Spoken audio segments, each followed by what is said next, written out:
Today, we are talking about toxic skin. Is toxic burden causing your eczema? And this is such a big topic because unfortunately, we are surrounded by toxins in our daily world today. We live in such a toxic world. And these toxins are going in our mouths, they're touching our skin, they're in the air we breathe. And if you have eczema or any other skin condition, this is huge because this could be filling what we like to call your clean body funnel or your detox funnel. And when that funnel gets clogged, the output of that is inflammation and then inflammation on the skin. And that could really, really have an effect on eczema. So I am joined here today by Tori. She is a clean body practitioner and nutritionist. So thank you, Tori, for joining me in this conversation today. Yes, of course. Happy to be here. All right, so we are going to talk about toxic burden. We are going to discuss the sources of toxic burden. I want to talk about the science behind toxic burden so that you understand why it's so detrimental to your health. And we'll talk about your clean body funnel and what you can do. And then we're going to open it up to questions. We'd love to answer any and all of your questions today. So please go ahead and type into the comments box. We will get to answering them at the end, okay? So, what is toxic burden? Well, this is a cumulative exposure of environmental toxins and harmful substances that we are eating, we are being exposed to, we are breathing. And unfortunately, these toxins accumulate in our body over time. We think that we are just exposed to the toxins, they come in, they go out, and that is what should happen. But unfortunately, it's not always what happens. And these toxins can really wreak havoc on our system. We have so many different sources of toxins, and we're going to talk about these throughout today's live. Pesticides, heavy metals, mycotoxins, air pollutants, ingredients in body and home care products, food additives, food dyes, pesticides, etc. So there's so many toxins. Some of these you know about, some of them you don't know about. You might be exposing yourself to toxins and you don't even know it. So those hidden toxins are really, really important. There are so many vectors of exposure. So when you think about how you're getting toxic exposure, just think about all the things that are basically touching your body in some way, shape, or form. So anything you're putting in your mouth, anything that is in the air, your drinking water, your food, even the food packaging, the soil in which the food is grown. Okay, so there's so many ways that we're seeing these toxic exposures, and we'll kind of dive into that as we're going through all the science behind this. So these toxins really clog what we like to call our clean body funnel. So let's start here. So I love this analogy because I think it makes it really easy. When you are exposing yourself to toxins like microbes and heavy metals and environmental toxins, I want you to just imagine that you're filling a funnel inside of your body. This funnel is really all of the processes in your system, like how you eliminate waste and toxins, how you protect and defend yourself, how you regulate your system with hormones, even how you intake fuel and distribute that around. So, even your food intake and distribution, and processing and communication, your brain and how it works. So, all of these make up your funnel. And when you are exposing yourself to toxins, I just want you to imagine that you're filling that funnel full of toxins and it's overflowing. When it starts to overflow, that's when we start to see symptoms. These symptoms are the symptoms of eczema or other skin conditions, or really any other chronic condition you are experiencing. So, Tori, when this funnel starts to overflow, what are some of the first signs that tell us this funnel is overflowing? Yeah, absolutely. Digestion is a huge one. Digestion starts to go off if that funnel is overflowing. I would say people experience a lot of brain fog, just kind of feeling a little bit like they can't think as well as they used to. Energy goes down. It's a lot of burden on the body. So your energy just starts to plummet. Um, headaches, body aches and pains, skin conditions, of course. So that doesn't just have to be eczema. It can be acne, it can be psoriasis, it can be other skin conditions as well. So there's a lot of different ways that our body will kind of show us that there's an overload happening and needs to be dealt with. But those are kind of the beginning ones that I think are pretty common.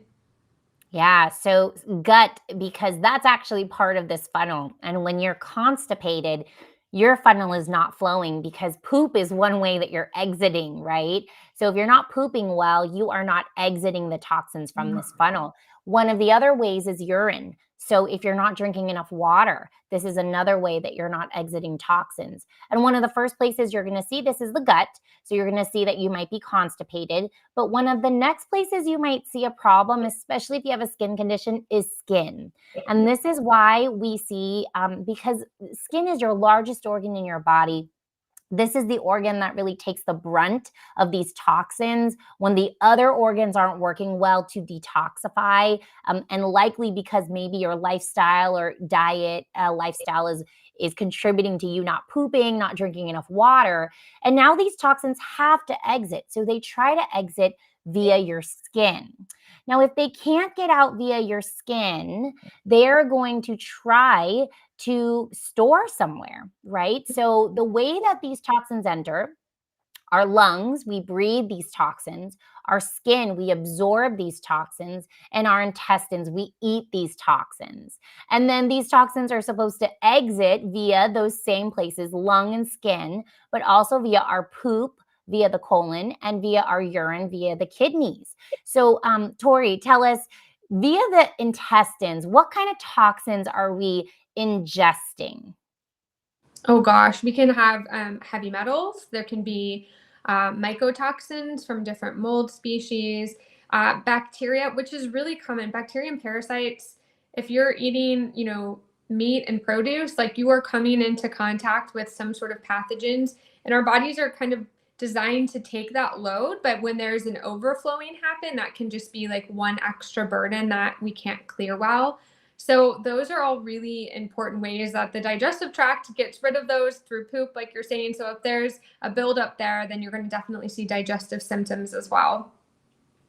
Yeah, and heavy metals in our food can be in places that we actually don't think there will be heavy metals. Even like rice, if you're trying to go gluten free and you're eating a ton of rice, unfortunately, our rice can have arsenic in there. So we want people to make sure they're choosing the best rice, organic. Rice grown in California is really the best option. That'll have the lowest amount of arsenic. And then fish, unfortunately, you have a lot of fish that are really high in mercury. We also have fish in general that are just high in the toxins that are in our oceans, which unfortunately is very high. So there are a lot of toxins in our food. If you're eating conventional food versus organic, you're getting a lot of pesticide exposure. So you are ingesting these toxins. And I really want you to stop for a minute and think about that. When you are putting food in your mouth, you could be either eating medicinal. So food is really like medicine for your body, or you can be eating poison, right? So, and toxins can be poisonous to the system. So thinking of it as that. And one Now, we other all Oh, go ahead. Dr. Fong, I was just going to say one other one that always makes me a little bit sad is chocolate. That's a big one that I think a lot of people don't know about is there's been a lot of research on especially dark chocolate, which is always kind of put out there that it's, has some health benefit, but it can be high in lead. So there's a lot of research out there. You can actually get online and figure out what brands are the most recommended if you are kind of a chocolate person, but that's one to be really careful of as well.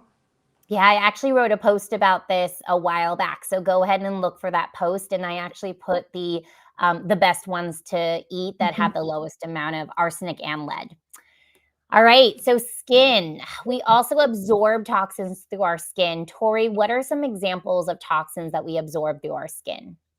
The first one that comes to mind is BPA. So when you are at the grocery store or at, your local Target or whatever that looks like, and you grab that receipt, that is actually one way that we get exposed to BPA. It's on those receipts and it comes right through the skin. Most people are thinking about maybe reducing plastics through like water bottles that they're drinking. So they're thinking, oh, I'm not really getting BPA exposure, but that's actually a really common one. So say no to the receipts. That's have them put it in the bag, have them throw it away so that you don't need to touch it with your bare hands. That's one that comes to mind right off the bat.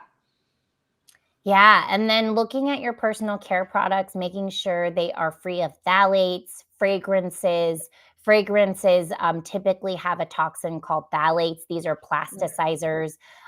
looking for paraben-free products.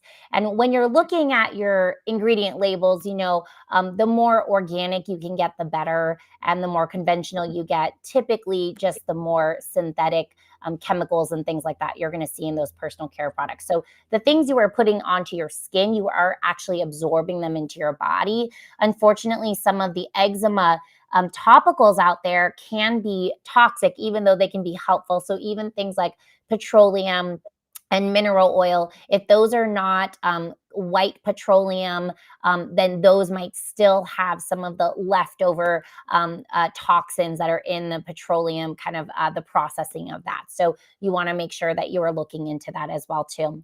And then finally, the lungs. So Tori, what do we breathe in? Like, what could be in our home environment or office environment that we could be breathing in? Well, any kind of chemicals, especially if you're working in an environment like industrial of any kind, that's going to be an issue. But even in our homes, like perfumes, like you were just talking about, air fresheners can be a big one. Any kind of allergen, so dander from different pets, even dust can contribute to that. So anything that you breathe in potentially can contribute here. And I know that's could feel overwhelming because your air is everywhere, but keeping your air clean and filtered is really important. Opening your window so that you get fresh air in your home. Our home air is actually some of the dirtiest air that we experience, unfortunately. So opening up the house once a day is a really great idea, just to get fresh air from the outdoors to come in and kind of clear everything out. Yeah, so we get so much toxic exposure, and we really need to start thinking about this. But the next thing we need to start thinking about is helping these toxins to exit. So, again, we spoke about how they exit via our poop. So, Tori, how can we improve our poops? Make sure that we're going on a daily basis. I know that some of us have been told by our doctors that going 3 times a week, having a bowel movement 3 times a week is normal, but it is not. We should be exiting our bowels every single day. So, how can we improve this, Tori? Yeah, every single day is really important, and sometimes even more than once a day. So making sure you're getting all those good fibers. We talk about it at Cleanbody as rainbow plate. So all the fruits and veggies with lots of fiber and colors can kind of keep things moving. Hydration, super important. You should be drinking half your body weight. So you take your body weight, you divide it in half, and that's the amount of ounces that is like your bottom line. That's your minimum. So that's your starting point. And if you get sweaty or you're outdoors, in the sun, or you're working out, you might have to increase even a little bit above that to kind of make up for that. But those two things are really important. Your food intake and your water intake are going to help control how often you go to the bathroom. So you need to make sure you are going every single day. And water intake is equally important for the kidney to release the toxins via the urine as well. So, same recommendation, half your weight in ounces of water daily, or more if you are sweating or exercising. And then via your skin, we do like for you to make sure you're sweating or moving that lymphatic system. You can get toxins out via sweat as well.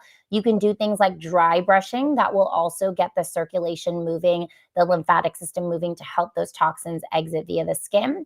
And then one thing we don't do a lot is breathe. Often we are just breathing very shallowly. And when we actually breathe, we are also breathing out toxins. So these are all the ways that our toxins exit our body.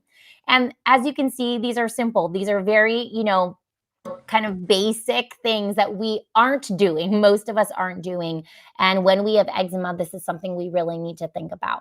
Now, what happens when we can't exit our toxins is the toxins will get stored. They will get stored in our liver, our joints, our bone marrow, our muscles, our blood. And so we might see problems. We might see things like aches and pains, like joint pain, bone pain, muscular pain. And then when the liver really gets congested, what will happen is you'll have more inflammation, and then you might see more inflammation via the skin.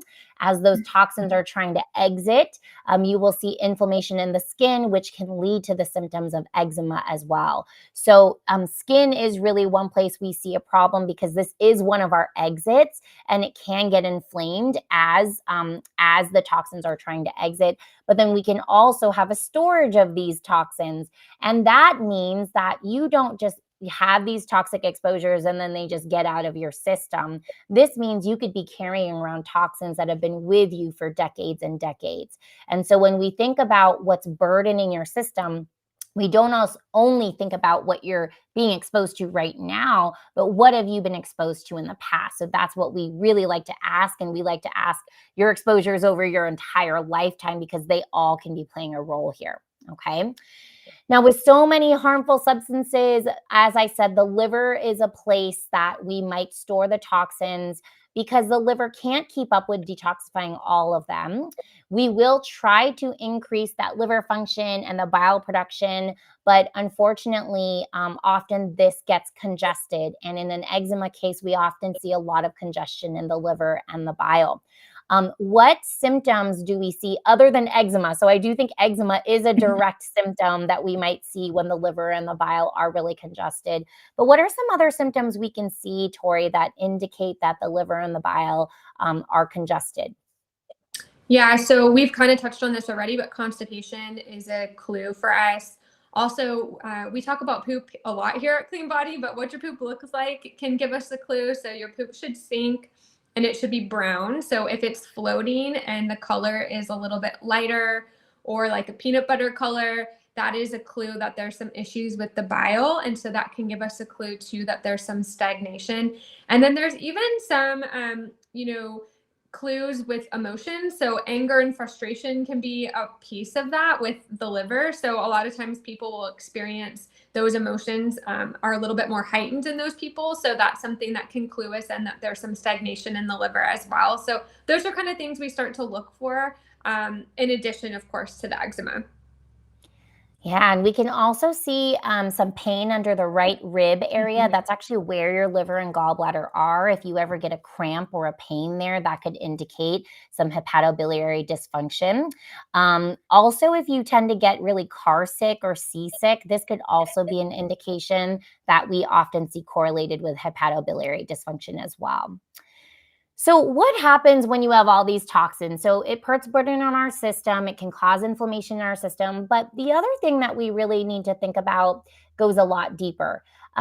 It can really disrupt our cellular function. So, when we think about our cells and how our bodies work, our cells need to be communicating with each other. And so what this picture is, it's of a basically like a network, like a cell phone network. And you can see that all these cell phones are connecting to each other, talking to each other, telling each other what to do. That's exactly what our cells are trying to do as well, too. When toxins are around, however, it can really disrupt this cellular function. And that can be really problematic, especially for things like our endocrine system. Our endocrine system are our hormones, our hormonal system. So we see, things like our female hormones, our male hormones, our thyroid hormones. This handles our metabolism, our sexual health. Our brain function, our energy levels, our focus, etc. And what happens when toxins get into the system is they can really disrupt the communication between the hormones. And the hormones are really just communicators. They are communicating what needs to happen in our bodies. So, in a normal system, you'll see that a normal hormone will kind of go into a cell and cause a cellular response. And that's what's supposed to happen. And think of the hormones as just these communicators that are doing that. Okay. So if it's your sex hormones, it's communicating, hey, for a woman, it's time to have your period. Oh, it's time to stop your period. Now, what happens is when toxins get in the mix, they can block the function. And so, for example, if we use the same example for a woman, she might see that she's having irregular periods. She might see that she's having PMS, fibroids, etc. When the hormones are either being blocked, or maybe the toxins are mimicking the hormones, and that could be a problem because it might increase the cellular response. So we have two ways it can go wrong. It either blocks that response or it increases that response. And this is how toxins can really wreak havoc. So if you're someone with eczema, for example, and you're a woman, and every time but when your period is about to come, your eczema symptoms increase, it could be possible that you're having endocrine disruption, among other things that are potentially going on with the hormones. But toxins are a big one here. And so, whenever we are seeing someone with hormone dysfunction and eczema, or just hormone dysfunction by itself, we're going to think, okay, are there toxins disrupting this system? So it can be really, really important, because if your cells cannot communicate to each other what to do, then this can be problematic. Now, oxidative stress is another one. When we have a lot of toxins, we're also going to create a lot of free radicals. And the best way to describe oxidative stress is when you cut open an apple. Over, let's say, the course of 15 to 30 minutes, you're going to see that that apple is starting to brown, and that is because the free radicals in the air are attacking that apple, and causing oxidative stress. So same thing that happens with our cells. Just imagine that they're starting to die, basically, when we have a lot of oxidative stress or a lot of toxins. And we know that when there are a lot of toxins, this can increase oxidative stress. It can cause DNA damage, and this can actually lead to cancer. So one way to really prevent cancer is really, let's clean things up. And so eczema is really this first sign that there is a problem. There's a first sign that, hey, the funnel is overflowing. There might be toxins in the system. And we hope that let's clean that up and let's have the eczema symptoms go away, so that we don't lead to these further problems, because often we might see eczema as one of the first symptoms. And then if you keep going, you're going to have hormonal dysfunction. Maybe you might get autoimmune disease, Hashimoto's, and you keep just taking medications and not really fixing the problem. And we end up with the possibility of DNA damage and eventually cancer. So this is, a progression that could potentially happen if we don't really clean up the toxic exposures that we're all being exposed to. And, this is just showing, one of the places we store our toxins is in our fat cells. So if you are also somebody who's having a hard time losing weight, sometimes it actually can be because you're holding on to a lot of toxins, you're disrupting the hormones, and why you might be losing weight and then just gaining it again might be because you're actually not detoxing. You're just losing the weight without exiting the toxins because they don't have a place to go. And so this is another end result of just having toxic burden. Okay. All right. So what can you do? I know all of that seems really scary, and it also seems really scary because we are just exposed to so many toxins, but you can start now. You can just evaluate, first of all, your home. Tori, tell us some of the places we might want to look and when we're evaluating our home, so that we can really start this cleanup process today. Yeah, absolutely. So I would say, anything you put on your skin, and your hair, beauty products, lotions, even cleaning products, things that touch your hands, those are all really easy fixes. Like, you can just find better products that are a little bit cleaner, that are organic. We use the Environmental Working Group webpage a lot to look at products, and they rate those on a scale of how toxic they are. So you can check all the products you already have in your cabinets and then see kind of where they rate and which ones probably need to be tossed and replaced. Water is huge. Like, a water filtration system is crucial. Our water, unfortunately, is just loaded with all kinds of things. And it does change depending on where you live. So you can check that. You can check your zip code, but there are all kinds of chemicals and heavy metals and different exposures in regular tap water. And that could include water that you're just showering or bathing with. So if you are somebody that has a skin condition, it's not just your drinking water. You need to think about the water that's going on that skin of yours that is having so many issues. You want to make sure that water is clean too. So those are a few to start with. But we go on down the line, right? Just like Dr. Fong was saying earlier, anything you ingest, anything you touch, anything you breathe. I mean, that it covers a lot, but Start with food, start with what you put in your mouth, and then kind of look around you in your home. Like, what are you touching the most of? What are you coming into contact most with? And then I would just start one by one, kind of knocking those things down. On our webpage, we have some recommendations for air filters so that you can filter the air in your home. You can be careful about making sure there's no mold in your bathroom, making sure that you're, keeping really good care of the air not staying wet after a shower, that you're making sure things get dried up, you're using fans where you need to, and all of those things. So there's a lot of places to check. Try not to be overwhelmed, but just take it, step by step. Yeah, and we know it can be overwhelming. So we Yeah. do offer a lot of support with this in our practice. So if you guys are interested in having us actually evaluate your home, evaluate your exposures, definitely check out a consultation with us. And you can use the code IGDC30 to get 30% off that consultation. It is backed by our 100% money back guarantee. And if you do decide to work with us, it actually does get applied towards your care. So yeah, there's so many places. You want to look in every room as well, the kitchen, etc. But as Tori said, always start with what's going in your mouth, going on your skin, and then go out from there. Okay.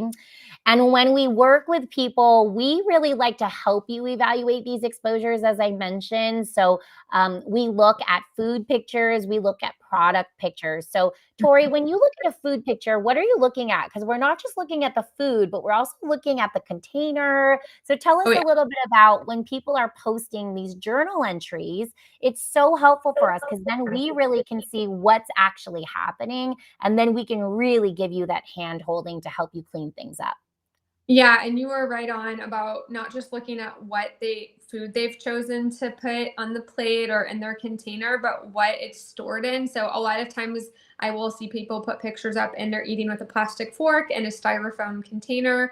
So those are things like, hey, that salad looks great, but let's move that out of the styrofoam onto a real plate. Let's get a real fork so that you're not getting that extra exposure. Same thing with how you're preparing food. So are you throwing that in a microwave in a plastic Tupperware container, or is there a better way that you can heat that you're not getting that extra exposure to the toxicity of heating up a plastic container?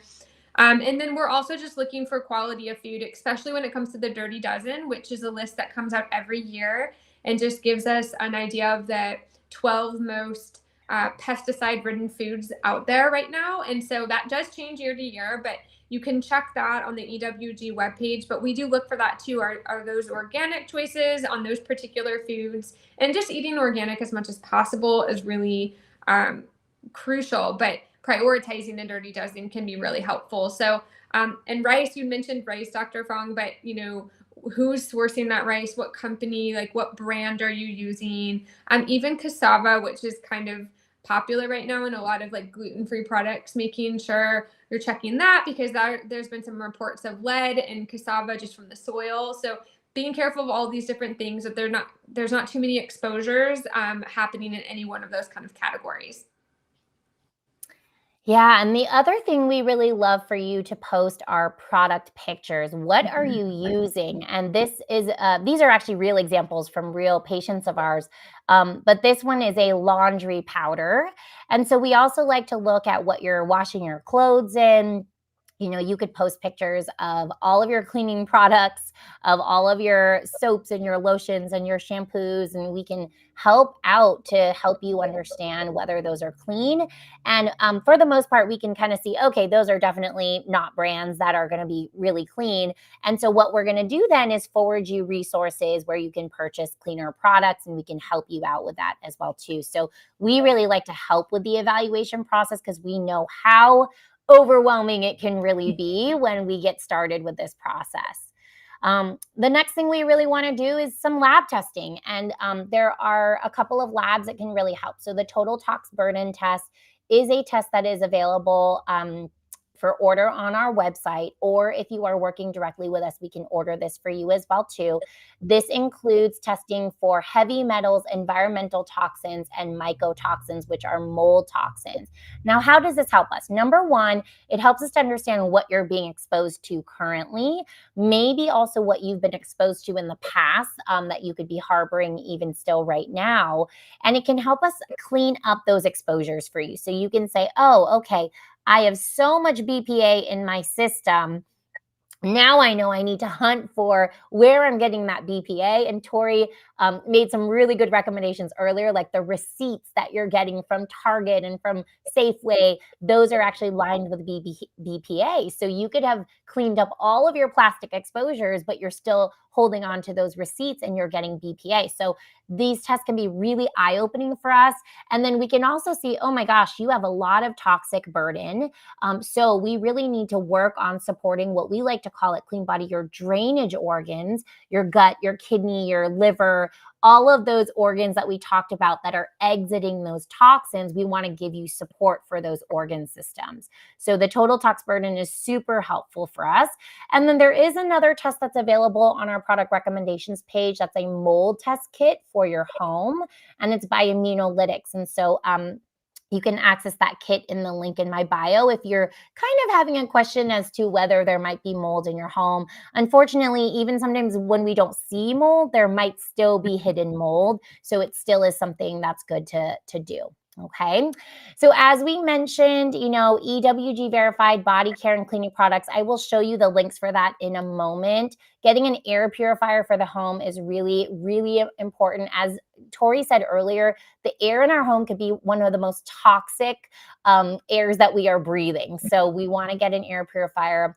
You want to wash your bedding and vacuum weekly, especially if you do have eczema, and make sure you have a good HEPA filter on that vacuum. Cleaning up your kitchen. So Tori, I don't know if we've talked about this yet. So what are some things in the kitchen, appliances and things like that, Yes. that we need to clean up? Well, just pots and pans. Like, are you using like non-stick cookware that is scraping off? Like, you look at it and you can see all those scratch marks, and then you're using a plastic spatula in there at the same time. It's like a recipe for disaster. So making sure you clean up how you're cooking your food, what you're cooking it in. Tupperware is really popular to use, but storing food in plastic and heating food in plastic is a really not a good idea. So if you can invest in those glass containers, that's a much better option.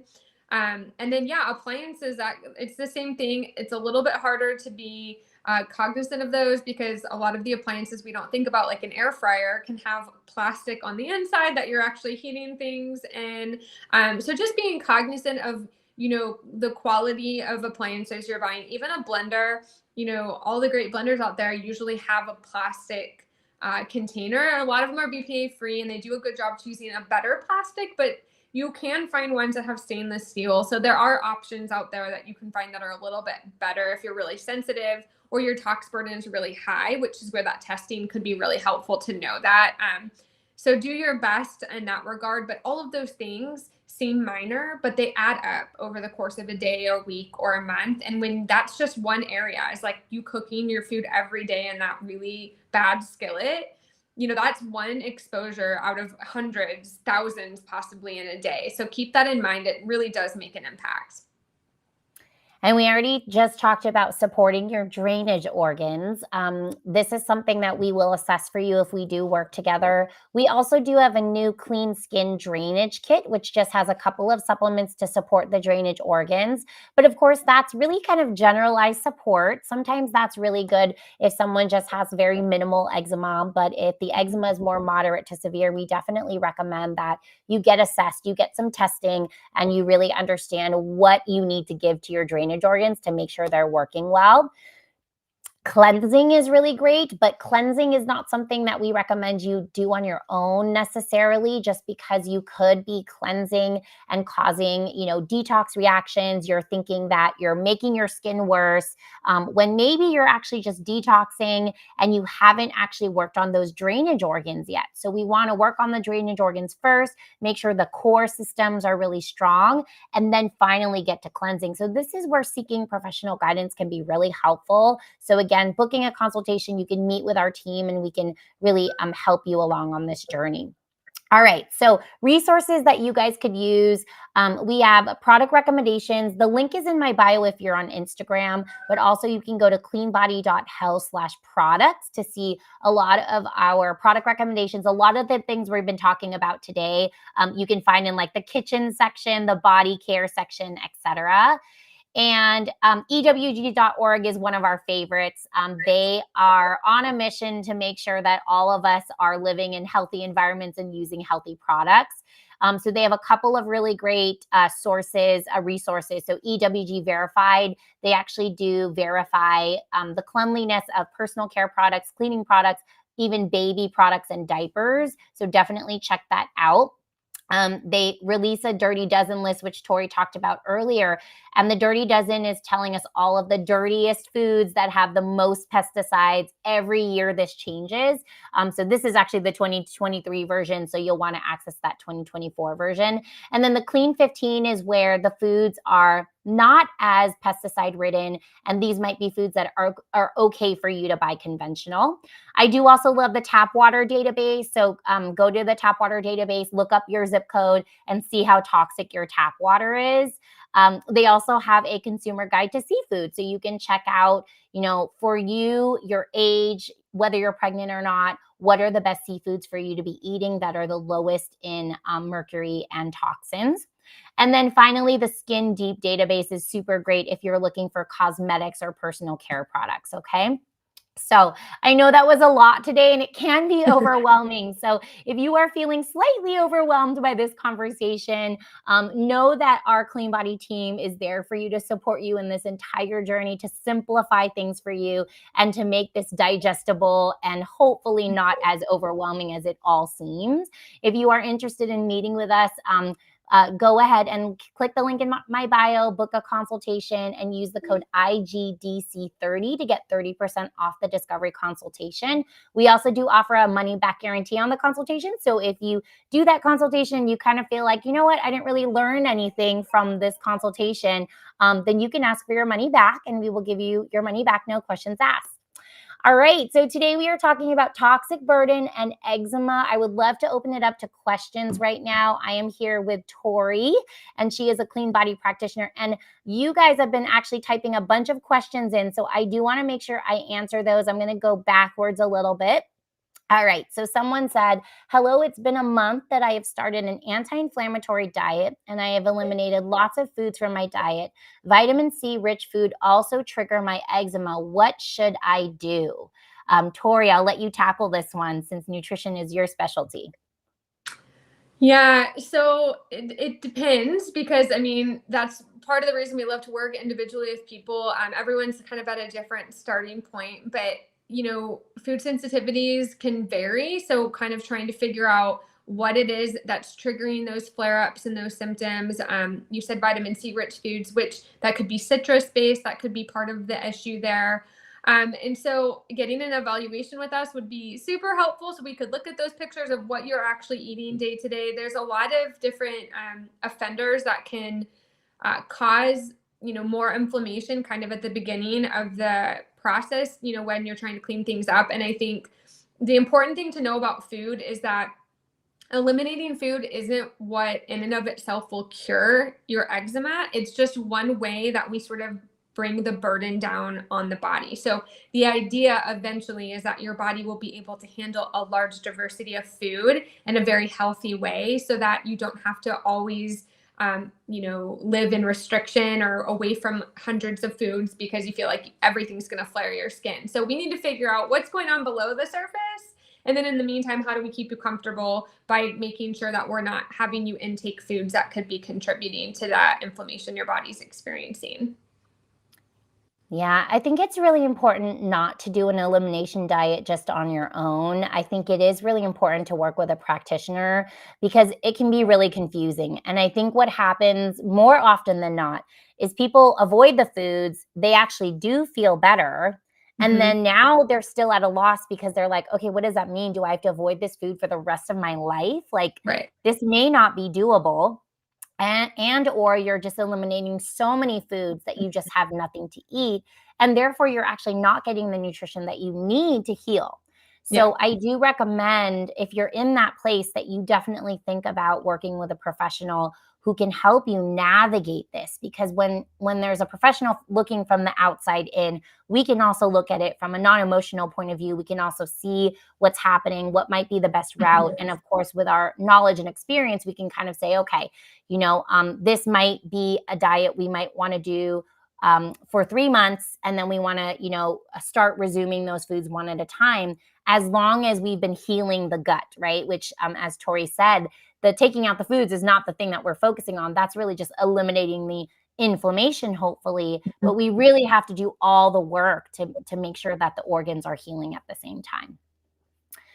All right, someone is saying, I don't know what shampoo, soap, and facial cream I should use. So hopefully those resources that we went over are helpful for you, and definitely check those out. You can also go to the link in my bio, product recommendations, to check those out.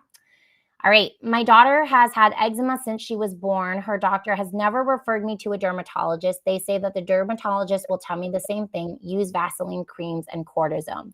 The unfortunate thing is that is likely true.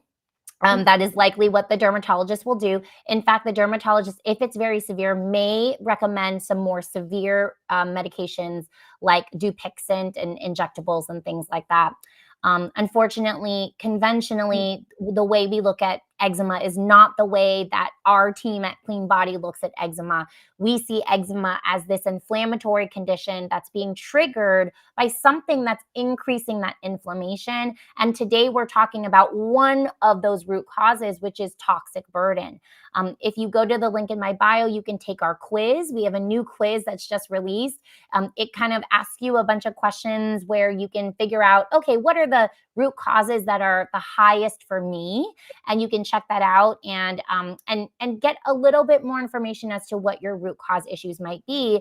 Unfortunately, conventional doctors may not be asking those questions. Now, I wouldn't say none of them are, because some of them maybe are asking these questions, but for the most part, you're just getting a medication that's silencing those symptoms.